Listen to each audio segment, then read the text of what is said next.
तो what if India invades Pakistan. देखिए 1947 में जब से इंडिया और पाकिस्तान इन दोनों देशों को आज़ादी मिली है तब से ये दोनों देश आपस में लड़ते आ रहे हैं। हाँ, ज़्यादातर टाइम पाकिस्तान ही इंडिया पे अटैक करता है, पर इंडिया ने भी एक बार पाकिस्तान पे अटैक किया था। एक्चुअली मुझे पाकिस्तान नहीं कहना चाहिए, उस टाइम पे इंडिया ने ईस्ट पाकिस्तान पे अटैक किया था और ईस्ट पाकिस्तान को पूरी तरह से इंडिया ने बर्बाद कर दिया था और पाकिस्तान से उसे छीन के बांग्लादेश नाम का एक नया देश बना दिया था। वहाँ पे आज भी बांग्लादेश मौजूद है और अगर देखा जाए तो करेंटली पाकिस्तान की जितनी भी प्रॉब्लम्स है उसका एक बड़ा रीजन ये है कि ईस्ट पाकिस्तान उस टाइम पे पाकिस्तान का लगभग आधा हिस्सा था और इंडिया ने पाकिस्तान से उसका आधा हिस्सा छीन लिया था। और सिर्फ आधा हिस्सा नहीं बल्कि ईस्ट पाकिस्तान पाकिस्तान का सबसे फर्टाइल एरिया था। मतलब अगर आप पाकिस्तान की मेजॉरिटी इकोनॉमी देखें तो वो एक्चुअली ईस्ट पाकिस्तान से ही आनी चाहिए थी, क्योंकि ईस्ट पाकिस्तान वेस्ट पाकिस्तान के मुकाबले काफी ज्यादा फर्टाइल थी, क्योंकि वेस्ट पाकिस्तान मोस्टली एक बंजर जगह है। तो 1971 की लड़ाई में इंडिया ने पाकिस्तान से ईस्ट पाकिस्तान छीन लिया था और पाकिस्तान को लगभग लगभग बर्बाद कर दिया था। पर अभी दोस्तों सवाल ये आता है कि क्या हो अगर इंडिया आज भी फिर से वेस्ट पाकिस्तान पे अटैक कर दे, क्योंकि बांग्लादेश को तो चलिए हमने अलग कर दिया और उस समय के अगर हम पाकिस्तान की बात करें तो उस समय के पाकिस्तान की कंडीशन आज के पाकिस्तान के मुकाबले काफी अच्छी थी। उस समय का पाकिस्तान काफी ज्यादा अमीर था क्योंकि उसके पास यहाँ पे इतनी फर्टाइल बंगाल लैंड मौजूद थी। पर आज का पाकिस्तान काफी गरीब हो चुका है और काफी बुरी हालत है इस समय पाकिस्तान की। पर हाँ, जो एक बेनिफिट पाकिस्तान के पास आज के समय मौजूद है वो है पाकिस्तान का न्यूक्लियर वेपन। पाकिस्तान के पास काफी सारे न्यूक्लियर वेपन्स हैं और वो एक्चुअली इंडिया को काफी नुकसान पहुंचा सकते हैं। तो अगर आज के समय इंडिया पाकिस्तान पे अटैक करता है तो इंडिया को सबसे पहले पाकिस्तान के न्यूक्लियर वेपन से निपटना होगा। इसलिए आज के इस वीडियो में मैं सिस्टमैटिकली जानूंगा कि इंडिया अगर पाकिस्तान पे अटैक करना चाहता है तो किस तरह से इंडिया को अटैक करना होगा और किस तरह एक्चुअली इंडिया पाकिस्तान को सबसाइड कर सकता है। तो ठीक है दोस्तों, बिना किसी देरी के वीडियो स्टार्ट करते हैं। तो अगर इंडिया आज पाकिस्तान पे अटैक करता है तो इंडिया को यहाँ पे कई सारी चीजों का अच्छे से ध्यान रखना पड़ेगा। देखिए यहाँ पे रशिया ने जब यूक्रेन पे अटैक किया था, अभी रशिया यूक्रेन की लड़ाई चल रही है, तो रशिया यहाँ पे यूक्रेन के मुकाबले बहुत ज्यादा ताकतवर है। फिर भी यहाँ पे यूक्रेन रशिया का बहुत अच्छे से मुकाबला कर रहा है और रशिया लगभग यहाँ पे लड़ाई में बर्बाद हो चुका है। तो यहाँ पे इंडिया को कुछ ऐसी चीजों का ध्यान रखना पड़ेगा ताकि रशिया जैसी कंडीशन यहाँ पे इंडिया की ना हो। सबसे पहले इंडिया को ये सोचना होगा कि अगर लड़ाई में वो पाकिस्तान को जीत जाते उसके बाद वो पाकिस्तान का करेंगे क्या, क्योंकि ये बहुत ज्यादा इंपॉर्टेंट है। अगर इंडिया ये सोचता है कि इंडिया पाकिस्तान को जीत के पाकिस्तान को पूरा अपना गुलाम बना के रख लेगा तो ये पॉसिबल नहीं है, क्योंकि पाकिस्तान के लोग इंडिया से बहुत नफरत करेंगे और जिस तरह से एक समय पे हमने अंग्रेजों के खिलाफ लड़ाई लड़ी थी उसी तरह से पाकिस्तानी फिर इंडिया के खिलाफ अपनी फ्रीडम स्ट्रगल शुरू करेंगे, जो इंडिया के लिए काफी नुकसानदेह होगा, क्योंकि पाकिस्तान से हमें बहुत ज्यादा प्रॉफिट नहीं होंगे। हाँ, भारत सोने की चिड़िया थी तो अंग्रेजों को भारत से बहुत कुछ मिला, पर हमें यहाँ पाकिस्तान से बहुत ज्यादा कुछ नहीं मिलेगा। तो अगर हम पाकिस्तान पे अटैक करते हैं, उनको जीतते हैं, तो हमें पाकिस्तान को काइंड ऑफ फ्री रखना पड़ेगा। मतलब ये डोमिनियन टाइप होगा कि हाँ, पाकिस्तान की पूरी मिलिट्री को हम कंट्रोल करेंगे, वो अपनी मिलिट्री नहीं रख सकते, वो अपने टैक्स का एक परसेंटेज हमें देंगे, पर हाँ, हमें उन्हें उनकी खुद की डेमोक्रेसी देनी होगी ताकि वो अपने तरीके से काम कर सके और उनको ऐसा भी ना लगे कि वो इंडिया के कंट्रोल में है। मिलिट्री हमारी कंट्रोल में होगी तो हम जब चाहे उन्हें अच्छे से दबा सकते हैं। और अगर हम उनको पूरी तरह से अपने कंट्रोल में लेके आए और उसके बाद उनको हम अगर इंडिया की सिटीजनशिप दे दें, उनको डेमोक्रेसी दे दें, तब भी हमारे लिए काफी प्रॉब्लम हो जाएगी, क्योंकि जब उनके पास वोटिंग राइट्स होंगे तब वो यहाँ पे इंडिया में आके वोटिंग राइट्स के मदद से बहुत कुछ प्रॉब्लम क्रिएट कर सकते हैं हमारी पॉलिटिकल सिस्टम में। तो इसीलिए इंडिया को ध्यान रखना होगा कि जब इंडिया पाकिस्तान को जीत ले उसके बाद इंडिया पाकिस्तान के अलग अलग टुकड़े कर दे। और पाकिस्तान के अंदर ही कई सारे ऐसे फैक्शंस है जो यहाँ पे पाकिस्तान की सेंट्रल गवर्नमेंट को बिल्कुल पसंद नहीं करती। फॉर एग्जाम्पल जो बलूच के लोग हैं, बलूचिस्तान के जो रेबल्स है, वो भी पाकिस्तान को बिल्कुल पसंद नहीं करते और उन्हें काफी टाइम से फ्रीडम चाहिए, वो इंडिया से भी मदद मांग रहे हैं। तो इसी तरह से अलग अलग देशों में हमें पाकिस्तान को बांटना होगा। फॉर एग्जाम्पल एक तरफ चला गया आपका बलूचिस्तान, एक तरफ आपका सिंधु देश चला आया, एक तरफ पंजाब को कर दीजिए, वही एक तरफ आपका चला जाएगा यहाँ पे खैबर पख्तून। तो यहाँ पे भारत को पाकिस्तान को अलग अलग टुकड़ों में बांट देना होगा। और दोस्तों मैंने अभी जो आपको इन रेबल्स के बारे में बताया, ये रेबल्स इंडिया के बहुत ज्यादा काम आने वाले हैं, क्योंकि 1971 की लड़ाई में भी इंडियन आर्मी से ज्यादा लड़ाई यहाँ पे बांग्लादेश में जो मुक्ति वाहिनी बनी थी ईस्ट पाकिस्तान में बंगालियों पे जो पाकिस्तानी टॉर्चर कर रहे थे, इसलिए वहां पे बांग्लादेशियों ने इंडियंस की मदद से एक मुक्ति वाहिनी नाम की फोर्स तैयार की थी। इस मुक्ति वाहिनी ने अगर देखा जाए तो पाकिस्तान को पूरी तरह से खत्म किया था वहां पे। तो हमें भी यहाँ पे बलूचिस्तान के रेबल्स, तहरीक तालिबान, इन सभी रेबल ग्रुप से मदद लेनी होगी। हाँ, इन फ्यूचर जब हम जीत जाए तब हम इनको अलग से देश दे सकते हैं, जैसे खैबर पख्तून यहाँ पे तहरीक तालिबान को मिल गया, बलूचिस्तान रेबल्स को यहाँ पे उनका अलग से बलूचिस्तान मिल गया और उन पे कंट्रोल हम रखेंगे, उनकी मिलिट्री को हम कंट्रोल करेंगे। मतलब वो काइंड ऑफ जैसे प्रिंसली स्टेट्स एक टाइम पे इंडिया में रहते थे अंग्रेजों के कंट्रोल में, पर उनके पास भी कुछ राइट्स थे, उसी तरह से हम रख सकते हैं। यहाँ पे सिंधु देश एक अलग कर दिया, पीओके हमारा तो खुद का है, उसे तो हम कश्मीर में मिला लेंगे। तो इस तरह से हम काम कर सकते हैं। और ये जो बलूचिस्तान रेबल्स, तहरीक तालिबान, ये जितने भी ग्रुप्स यहाँ पे रेबल्स जितने भी यहाँ पे पाकिस्तान के अंदर मौजूद है, इन्होंने ऑलरेडी पाकिस्तान को अंदर से खोखला कर दिया है। तो अगर हम इनकी मदद लेते हैं तो पाकिस्तान को हम बहुत आसानी से हरा सकते हैं। और इन सब के अलावा इंडिया को यहाँ पे लड़ाई में जाने से पहले लड़ाई की इकोनॉमी को भी अच्छे से समझना होगा, क्योंकि ऑब्वियसली एक जंग में बहुत पैसा खर्च होता है। कुछ टाइम पहले आए एक रिपोर्ट के मुताबिक करंटली अगर इंडिया और पाकिस्तान की लड़ाई होती है और इंडिया खुद को डिफेंड भी करता है, तब भी इंडिया को लगभग 1000 घंटे की लड़ाई, मतलब कुछ 40-45 दिन की लड़ाई में 27,000 करोड़ का नुकसान होने वाला है। इंडिया को 27,000 करोड़ खर्च करने पड़ेंगे। तो अगर इंडिया यहाँ पे आगे बढ़ के अटैक करता है तो कम से कम 80-82 हज़ार करोड़ का खर्चा तो इंडिया को पकड़ के ही रखना पड़ेगा। मतलब समझ लीजिए इंडिया को मोटा माटी $10 बिलियन का खर्चा यहाँ पे करना पड़ेगा। हालांकि ये इंडिया के लिए कोई बड़ी बात नहीं है, क्योंकि इंडिया की इकोनॉमी काफी बड़ी है करंटली और इंडिया का फॉरेन रिजर्व भी काफी बड़ा है। तो इंडिया यहाँ पे $10 बिलियन खर्च सकता है, पर उससे ज्यादा यहाँ पे इंडिया को खर्च नहीं करना है, कि पाकिस्तान से आपको बहुत ज्यादा कुछ मिलेगा नहीं। और इस $10 बिलियन में से भी लगभग 10%, मतलब $1 बिलियन, कुछ 8,000 करोड़ जैसा इंडिया को यहाँ पे पाकिस्तान में स्पेंड करना होगा। मतलब पाकिस्तान में यहाँ पे पाकिस्तान के खिलाफ जितने भी रेबल्स हैं यहाँ पे पाकिस्तान सेंट्रल गवर्नमेंट के खिलाफ, उन रेबल्स को यहाँ पे हथियारों की सप्लाई देनी होगी। मतलब सिंपल सी बात है, हर एक पाकिस्तान का दुश्मन उसके हाथों में बंदूक होना चाहिए। इंडिया को इसका ध्यान रखना होगा, तभी इंडिया यहाँ पे जीत पाएगा। क्योंकि देखिए अगर इंडिया यहाँ पे इन रेबल ग्रुप्स को पावरफुल कर देता है, इनके हाथ में अगर पावर देता है, ये अगर अंदर पाकिस्तान के अंदर बहुत ज्यादा ये लोग अगर तहलका मचाते हैं, तब यहाँ पे जो नाटो है उसे मजबूर होना पड़ेगा पाकिस्तान के खिलाफ एक्शन लेने के लिए। देखिए पाकिस्तान एक न्यूक्लियर स्टेट है, पाकिस्तान के पास न्यूक्लियर वेपन्स है, और उसी के साथ यहाँ पे पाकिस्तान इंटरनली काफी कमजोर हो चुका है। और पाकिस्तान के अंदर जो रेबल ग्रुप्स है, फॉर एग्जाम्पल तहरीक तालिबान, इन सबको यहाँ पे पाकिस्तान के न्यूक्लियर वेपन्स पे उनकी काफी टाइम से नजर है। ये सब चाहते हैं कि पाकिस्तान के न्यूक्लियर वेपन्स को किसी तरह से हड़प लिया जाए। और आप समझ सकते हैं कि टेररिस्ट ऑर्गेनाइजेशन के हाथों अगर न्यूक्लियर वेपन्स लग गए तो क्या हो सकता है। तो इंडिया यहाँ पे एक काम जो कर सकता है कि जिन रेबल ग्रुप्स को इतना ज्यादा पावर दे दे कि ये सब यहाँ पे पाकिस्तान के अंदर पूरा हरकंप मचाने लगे, जिससे मजबूर होकर यहाँ पे नाटो को बाई फोर्स पाकिस्तान को डीन्यूक्लियराइज करना पड़े। क्योंकि नाटो कभी नहीं चाहेगा कि तालिबान जैसे ग्रुप्स के हाथों किसी भी तरह यह न्यूक्लियर वेपन्स लग जाए, मतलब ब्लैक मार्केट में या किसी भी तरह न्यूक्लियर वेपन ना आए। इसीलिए दोस्तों यहाँ पे मजबूर और नाटो और स्पेशली अमेरिका को इंडिया की मदद लेनी होगी, ताकि वो यहाँ पे पाकिस्तान में घुस के बाई फोर्स उनके न्यूक्लियर वेपन्स को वहां से निकाल सके। अब देखिए पाकिस्तान के पास 150 से ज्यादा न्यूक्लियर वेपन्स है, कुछ 150 की 160 न्यूक्लियर वेपन्स है, और उसमें से सारे न्यूक्लियर वेपन्स हमेशा चलाने के लिए तैयार नहीं रहते। कुछ 10-20 न्यूक्लियर वेपन्स ही ऑल टाइम रेडी रहते हैं, जिनको एक बटन के प्रेस से आप दबा सकते हैं। तो अगर वो यहाँ पे पाकिस्तान को डीन्यूक्लियराइज करना चाहते हैं, क्योंकि इंडिया ऑलरेडी जानता है कि पाकिस्तान के कौन से न्यूक्लियर वेपन्स कहाँ पे है, पाकिस्तान भी जानता है इंडिया के कौन से न्यूक्लियर वेपन्स कहाँ पे है, तो इन दोनों देशों के पास ये पूरी रिपोर्ट मौजूद है।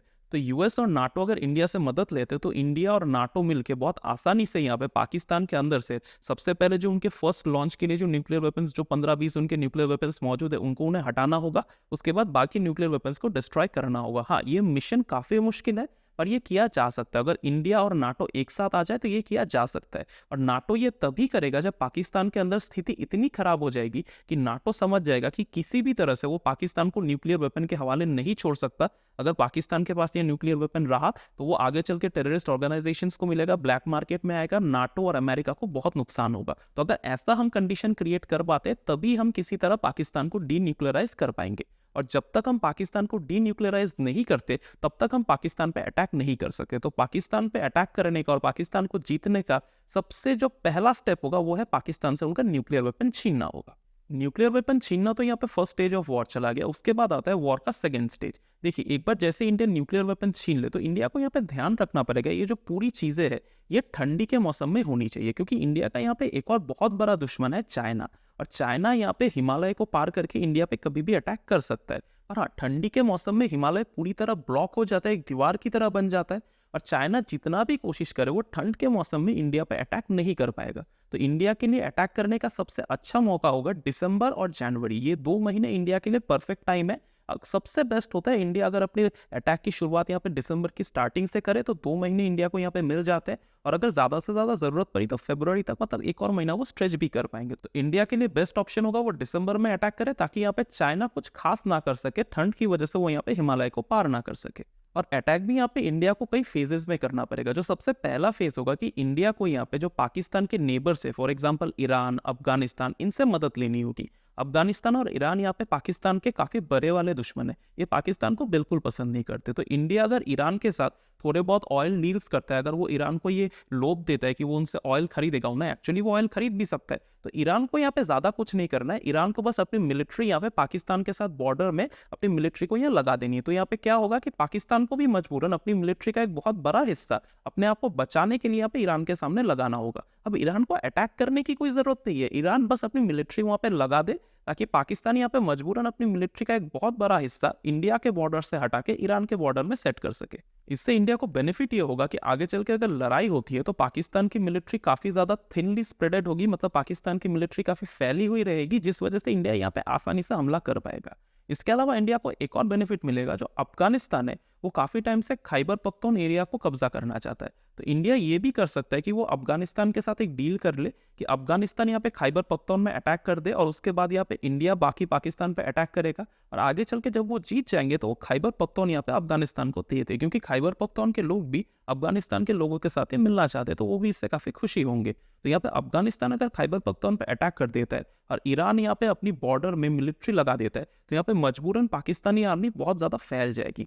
और एक बार दोस्तों अगर पाकिस्तान आर्मी फैल भी जाती है तो इंडियन आर्मी को डायरेक्टली यहाँ पे नहीं घुसता है। अगर इंडियन आर्मी डायरेक्टली घुसने जाएगी उन्हें नुकसान होगा। इंडियन आर्मी को डायरेक्ट अटैक करने से पहले इंडियन एयरफोर्स को अटैक करना होगा, क्योंकि पाकिस्तानी एयरफोर्स भले ही इंडियन एयरफोर्स के मुकाबले कमजोर है, पर फिर भी वो हमें काफी नुकसान पहुंचा सकते हैं। और लड़ाई शुरू होने से पहले, मतलब इंडिया से जो पहली गोली चलेगी वो पहली गोली एयरफोर्स की होनी चाहिए। एयरफोर्स को एक झटके में पाकिस्तान में अटैक करना होगा। एयरफोर्स ऐसा कर सकती है क्योंकि पाकिस्तान का एयर डिफेंस सिस्टम बहुत ज़्यादा पावरफुल नहीं है। हम पहले भी देख चुके, एक बार इंडिया का ब्रह्मोस मिसाइल पाकिस्तान में घुस गया था, पाकिस्तान कुछ नहीं कर पाया था।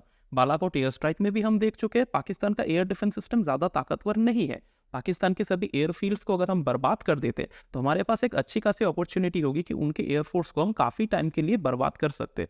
मतलब अगर उनके एयरफील्ड्स खत्म हो गए तो पाकिस्तानी एयरफोर्स चाहकर भी, उनके पास प्लेन्स होने के बावजूद भी वो फ्लाई नहीं कर पाएगी। तो इंडियन आर्मी और एयरफोर्स दोनों के लिए काफ़ी आसान होगा। और एक बार एयरफोर्स का अटैक कंप्लीट होने के साथ ही साथ यहाँ पे इंडियन एयरफोर्स और इंडियन आर्मी दोनों को फिर कंबाइंड अटैक करना पड़ेगा। इंडियन एयरफोर्स को इसलिए अटैक करना पड़ेगा क्योंकि पाकिस्तान के पास अटैक हेलीकॉप्टर्स काफ़ी है। हाँ, पाकिस्तान से कई ज़्यादा अटैक हेलीकॉप्टर्स इंडिया के पास है, पर पाकिस्तान के पास भी काफ़ी अटैक हेलीकॉप्टर्स है। तो यहाँ पे इंडियन एयरफोर्स को भी साथ में रहना होगा ताकि यहाँ पे इंडियन आर्मी को वो अटैक हेलीकॉप्टर से प्रोटेक्शन दे पाए। यहाँ पे इंडियन आर्मी को एक फुल ब्लोन अटैक करना होगा और उनका टारगेट होगा कि किसी भी तरह से जो पाकिस्तान के अंदर रेबल्स है उनके साथ जाके मिल जाए। एक बार उन्होंने अगर फर्स्ट लाइन ऑफ डिफेंस को तोड़ के पाकिस्तान के अंदर रेबल्स है वो मिल गए, तब वो पाकिस्तान को अंदर से खत्म कर सकते हैं। और इसी के साथ साथ यहाँ पे इंडियन नेवी को भी अटैक करना होगा, पर इंडियन नेवी को ये ध्यान रखना होगा कि यहाँ पे इंडियन नेवी के अटैक करने से पहले वो अंडमान एंड निकोबार आइलैंड को पूरी तरह से प्रोटेक्ट करके रखे, ताकि अगर वहाँ पे चाइना कोई भी एग्रेशन करने की कोशिश करता है तो अंडमान एंड निकोबार आइलैंड से इंडिया यहाँ पे उन्हें जवाब दे पाए। अब देखिए, जो पाकिस्तानी नेवी है वो सीधे आके तो इंडियन नेवी का मुकाबला नहीं कर पाएगी, क्योंकि पाकिस्तानी नेवी भी काफ़ी ज़्यादा छोटी है। पर हाँ, पाकिस्तानी नेवी ये कर सकती है कि अपने कोस्ट के करीब रह के वो अपने आप को डिफेंड कर सकती है, जिससे इंडिया को ज़्यादा से ज़्यादा नुकसान होगा। तो यहाँ पे इंडिया को ये कोशिश करनी होगी कि किसी भी तरह से रेबल्स की मदद से, चाहे तो यहाँ पे पैराट्रूपर्स को वहाँ पे ड्रॉप करे, रेबल्स की मदद ले, जो पाकिस्तान के पोर्ट्स है उन पे धीरे धीरे कब्जा करना स्टार्ट करे, वो पाकिस्तानी नेवी पे ज़मीनी तौर पर अटैक करना स्टार्ट करे, ताकि पाकिस्तानी नेवी को मजबूर होकर ओपन फील्ड में इंडियन नेवी के सामने आना पड़े। चाहे इंडियन नेवी के दो एयरक्राफ्ट कैरियर्स और इतने सारे सबमरीन्स, डिस्ट्रॉयर्स सब पाकिस्तान नेवी को पूरी तरह बर्बाद करते। और ये वेव ऑफ अटैक हमें इतनी जल्दी करना होगा, मतलब पाकिस्तान एयरफोर्स और नेवी को हमें इतनी जल्दी खत्म करना होगा ताकि पाकिस्तान यहाँ पे रिएक्ट करने का मौका ही ना मिले पाकिस्तान को। अगर पाकिस्तान एक बार रिएक्ट करने का मौका ढूंढ लेता है, वो किसी तरह रिएक्ट कर देता है, तो यहाँ पे उनका एयरफोर्स और नेवी हमारे सिविलियंस को यहाँ पे काफी ज्यादा नुकसान पहुंचा सकता है। आर्मी को हम लोग यहाँ बॉर्डर में कंटेन कर लेंगे, पर एयरफोर्स और नेवी को अब इस तरह कंटेन नहीं कर सकते, तो उनको यहाँ पे फर्स्ट वेव में ही खत्म कर देना होगा। और क्योंकि पाकिस्तान की एयरफोर्स और नेवी बहुत ज़्यादा बड़ी है नहीं और उनकी वॉर मशीन्स भी काफ़ी पुरानी है, तो इंडिया एक्चुअली ये कर सकता है। और एक बार इंडिया जैसे ही पाकिस्तानी एयरफोर्स और पाकिस्तानी नेवी को इमोबलाइज कर दे, तब इंडियन आर्मी यहाँ पे निश्चिंत होकर आगे बढ़ सकती है और उनको किसी भी तरह यहाँ पे पाकिस्तान में घुस के आइदर तहरीक तालिबान या फिर बलोचिस्तान के रेबल्स इनके साथ मिलना होगा। जैसे वो इनसे मिल जाएंगे तो वो फिर अंदर से काम कर सकते हैं, क्योंकि पाकिस्तान के अंदर भी, वह पाकिस्तान की जनता में भी काफ़ी लोग यहाँ पे पाकिस्तान को पसंद नहीं करते। तो एक बार रेबल्स के साथ मिल गए तब यहाँ पे इंडिया बहुत आसानी से अंदर से अटैक कर सकता है। और हमें इस बात का ध्यान रखना पड़ेगा कि लड़ाई ज़्यादा से ज़्यादा यहाँ पे कोशिश करना होगा कि 20, 30 या 40 दिन के अंदर खत्म हो। और अगर ज़्यादा दिन तक लड़ाई चली भी तो वो यहाँ पे ठंडी का मौसम पार ना कर पाए, मतलब अगर एक बार ठंड पार हो गया तो चाइना हम पे यहाँ पे अटैक कर सकता है। तो इंडिया को इस बात का भी ध्यान रखना पड़ेगा और जल्दी से जल्दी यहाँ पे पाकिस्तान से सीज फायर का एग्रीमेंट साइन करवाना पड़ेगा। और यहीं पे दोस्तों जैसा मैंने कहा था कि अगर इंडिया यहाँ पे पाकिस्तान के अलग अलग टुकड़े कर देता है, इनको अपनी फ्रीडम देता है पर अपने कंट्रोल में रखता है, तो वो ज़्यादा बेहतर होगा। ऐसा करने से यहाँ पे जो पाकिस्तान की प्रोविंशियल गवर्नमेंट्स है, जैसे बलूचिस्तान की गवर्नमेंट या सिंध की गवर्नमेंट, वो आसानी से यहाँ पे इंडिया के सामने सरेंडर कर सकती है, अगर इंडिया उनको लालच दे, उनको फ्रीडम देके उनको अपना एक अलग सा देश दे देंगे। तो अगर यहाँ पे इस्लामाबाद में पाकिस्तान की सेंट्रल गवर्नमेंट सरेंडर करने से हिचकिचाती भी है, अगर वो देर भी करती है, फिर भी इंडिया यहाँ पे अगर प्रोविंशियल गवर्नमेंट्स का भी सरेंडर ले लेता है, अगर प्रोविंसेस पर भी कब्जा कर लेता है, तो फाइनली मजबूर होकर इस्लामाबाद को भी झुकना ही होगा। और इसके अलावा वैसे भी पाकिस्तानी मिलिट्री में करप्शन बहुत ज़्यादा है, तो इंडिया अगर पाकिस्तानी मिलिट्री के बड़े बड़े ऑफिसर्स को अच्छे खासे पैसे खिलाता है, क्योंकि वो बहुत ज़्यादा करप्ट है, अगर इंडिया उनको अच्छे खासे ऑफर्स देता है, मतलब जब वो देखेंगे कि वो लगभग लगभग हारने वाले हैं, उनके पास जीतने का कोई मौका नहीं है, और इंडिया अगर उनको अच्छे खासे पैसे का ऑफर देता है, ब्राइब्स देता है, उनको फॉरेन में सेटल करने का ऑफर देता है, वो आसानी से अपने पोस्ट यहाँ पे सरेंडर कर देंगे। मुझे पता है जो पाकिस्तानी वीडियो देख रहे होंगे उनको सुनने में बुरा लगेगा, पर आप यहाँ पे अपनी मिलिट्री के बारे में अच्छे से पढ़ लीजिए, वो किस तरह काम करते हैं वो अच्छे से देख लीजिए, तब आप समझ जाएंगे जो मैं बात कह रहा हूँ वो बिल्कुल सही है। आपकी मिलिट्री बहुत ज़्यादा करप्ट है, और पाकिस्तानी मिलिट्री को खरीदना उतना ज़्यादा मुश्किल नहीं होगा। अब आते हैं दोस्तों वॉर के आफ्टर माथ में, कि एक बार अगर इंडिया पाकिस्तान को जीत भी जाए तो उसके बाद क्या होगा। तो देखिए, सबसे पहले तो अगर हम अफगानिस्तान के साथ डील करते हैं तो खैबर पख्तून हमें उन्हें देना पड़ेगा। एक्चुअली खैबर पख्तून के लोग उनके साथ काफी खुशी से रहेंगे। यहाँ पे बलूचिस्तान को हम एक अलग सा देश बना सकते हैं, और यहाँ सिंधु देश भी एक अलग सा देश बन जाएगा। पंजाब को भी यहाँ पे एक अलग कंट्री बना देते हैं, और पीओके यहाँ पे इंडिया के पास वापस आ जाएगा।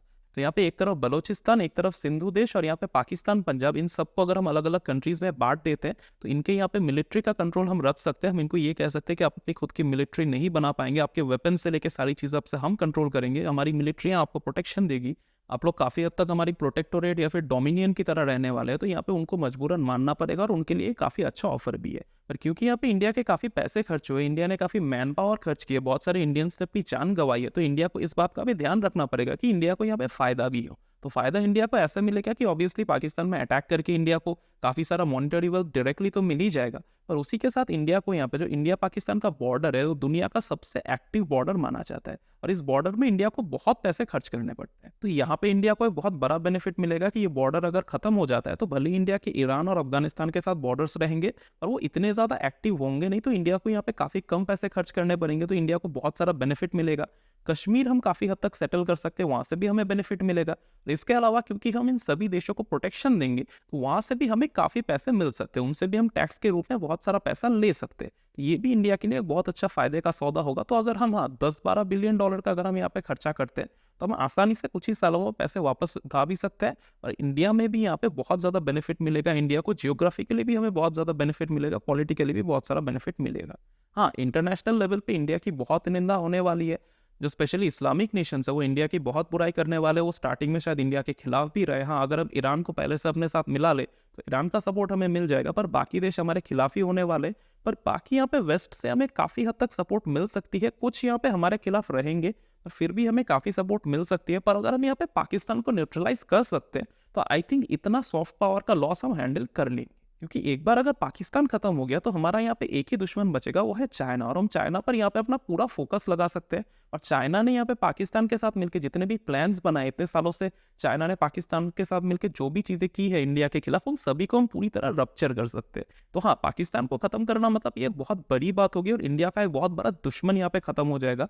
और इसके बाद दोस्तों इंडिया के आगे के रूट काफ़ी हद तक चेंज हो जाएगी, क्योंकि हमारा यहाँ पे पूरा फोकस पाकिस्तान से हट के चाइना में चला जाएगा। हाँ, आगे चल के भी चाइना ज़रूर ये कोशिश करेगा कि वो किसी तरह पाकिस्तान में लोगों को भड़का सके, पर अगर हम उनकी मिलिट्री पे पूरा कंट्रोल रख लेते हैं, उनके सारे वेपन्स पे हम पूरा कंट्रोल रखते हैं कि वो जो भी वेपन तक खरीदेंगे, उनकी पुलिस भी जो वेपन खरीदेगी वो भी हम देंगे, तो हाँ, कंट्रोल किया जा सकता है अगर इंडिया कोशिश करे तो। और हमें ऑलरेडी कश्मीर के चक्कर में काफ़ी एक्सपीरियंस भी है। पर हाँ, आपको ये भी ध्यान रखना पड़ेगा कि मैंने अभी तक आपको जितनी भी चीज़ें बताई उन सब के आगे एक इफ लगता है, मतलब यदि ये होता है तब वो हो पाएगा, मतलब अगर हम ये कर पाते हैं तब ये होगा। मतलब बहुत सारी यहाँ पे चीज़ें हैं जो शायद हम अगर हम करने जाए प्रैक्टिकली तो हम ठीक से ना कर पाए। फॉर एग्जाम्पल जो डीन्यूक्लियराइज करने वाली बात कही, वो शायद हम यहाँ पे ठीक से ना कर पाए। तो यहाँ पे बहुत सारे रिस्क है, इसलिए शायद यहाँ पे इंडिया डायरेक्ट अटैक पे नहीं जाएगा पाकिस्तान में।